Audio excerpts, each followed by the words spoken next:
Dominique Martinez was honest, passionate, ambitious, and quite dramatic.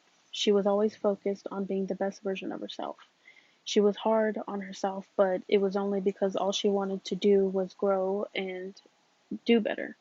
Dominique was sensitive, but she carried herself with confidence, and that self love was as loud as she was. She worked hard to get to that point of acceptance, and she was going to share it. Dominique's mother and Nani were very crucial in creating the woman she grew up to be.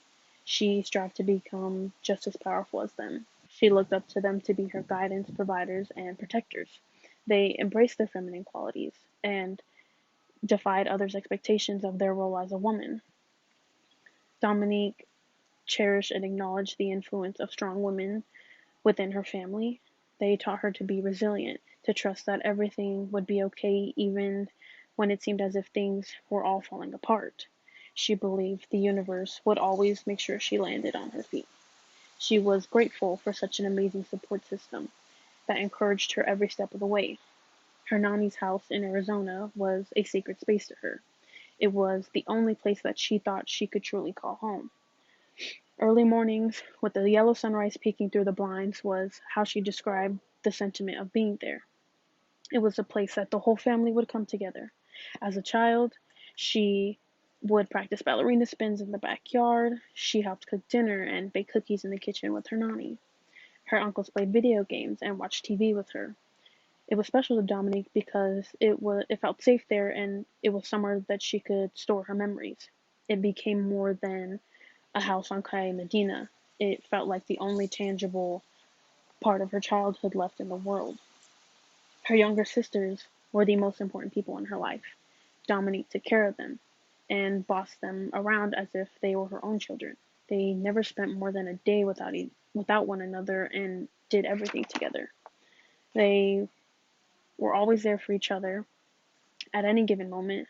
They bonded and shared a special connection when it came to their clothing, whether that be sharing clothes or helping pair their makeup and outfits together. Although growing up, it was not always as fun.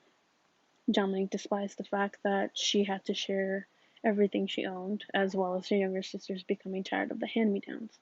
But no matter the financial situation, their mom always made it a point to make them appear presentable with various hairstyles, matching outfits, and name brand clothing.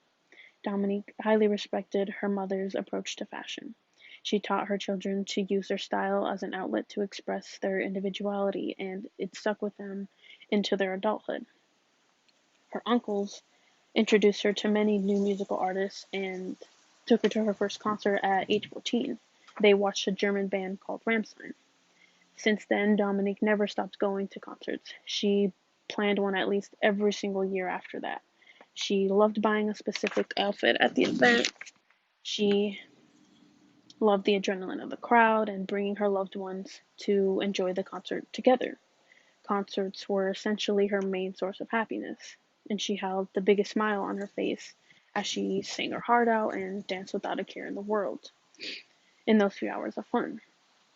Dominique truly treasured her friendships and took them seriously. She prided herself on maintaining those long lasting relationships because lifelong friends are hard to come by. Her best friend Raoul, who she met in seventh grade, was her other half. They never took each other for granted, and they understood how special it was to have someone who takes the time and energy to share parts of their life with. They told each other everything and spared no details because transparency was important to them. They were vulnerable and laughed and cried together. They constantly reminded each other how lucky they were to find one another. They referred to themselves as their platonic soulmate. They showed each other how to appreciate and nurture a connection through thick and thin. Distance and time couldn't break what they created. Friendship taught Dominique how to express love and trust, how to establish boundaries, and how to find other healthy relationships. Photography was always something Dominique was interested in when growing up. One of her very first cameras was a pink and purple 35mm flash camera with a Bratz doll on it. Her mother had bought it for her when she was about 5 or 6 years old, and she always wanted to be the one in the family who was in charge of the camera, the one to take photographs of their precious moments at birthday parties or just at home spending time with one another. In high school, she was obsessed with capturing sunsets and posting all of those sky photos to Instagram. Photog- Photography followed Dominique to college, where she decided to take her photograph more seriously and learn to find her true self through fine art. She would have been getting her master's degree now in nursing, and she wanted to become a cosmetic nurse and would have been an incredible asset to the healthcare field. Although she struggled and stressed to find one career to throw all of her determination into, that was one that could translate her appreciation for beauty. Dominique romanticized anything. She read romance novels, wrote poems of heartbreak, and made song playlists based on her feelings. Aesthetics were everything to her. She was an art museum. She wasn't perfect, but she exhibited herself to the world as if she was.